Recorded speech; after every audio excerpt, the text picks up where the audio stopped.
just a small passage from Luke because I think it is especially appropriate to where we're standing on the sort of cusp or edge of this great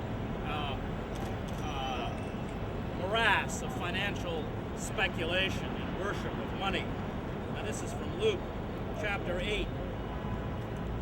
Now a large herd of swine was feeding there on the hillside, and they begged him to leave them enter these. So he gave them leave. Then the demons came out of the man and entered the swine, and the herd rushed down the steep bank into the lake and were drowned. When the herdsmen saw what had happened, they fled and told it in the city and in the country. Then people went out to see what had happened, and they came to Jesus and found the man from whom the demons had gone, sitting at the feet of Jesus, clothed in his right mind. And they were afraid. And those who had seen it told them how he who had been possessed with demons was healed. Those who worship money, those who stand before the idols of greed, are possessed with demons. And we've come today to call those demons out. I went to school with some of the managers of the largest investment firms of this country.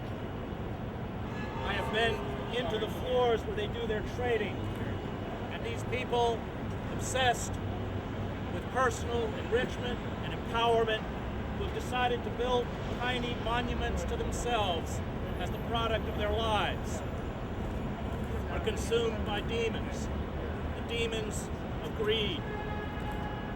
They can speak about one thing: money.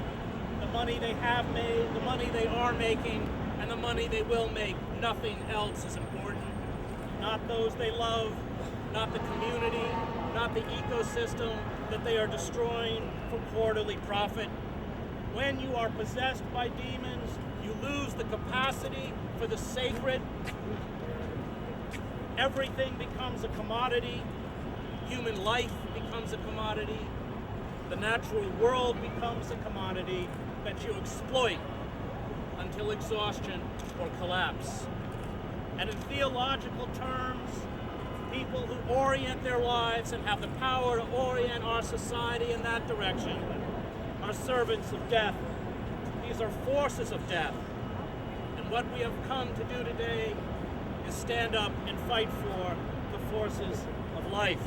Yeah. You're here. If we do not radically reverse the direction that those who are possessed by demons are pushing our country towards, the very ecosystem which sustains human life will be destroyed.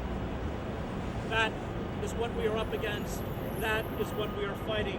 Yeah, Chris. Trinity Church is the perfect example of a church, or let's say a corporation, masquerading as a church, possessed by the same demons of money.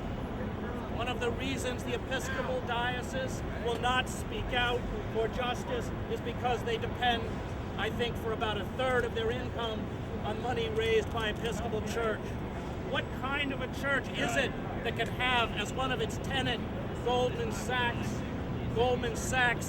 which runs the largest commodities index in the world, and I have spent 20 years overseas in the developing world. I have seen what happens when you hoard futures of rice and beans and wheat, which has increased in price by 100% over the last year. Children starve. I saw it in the Sudan.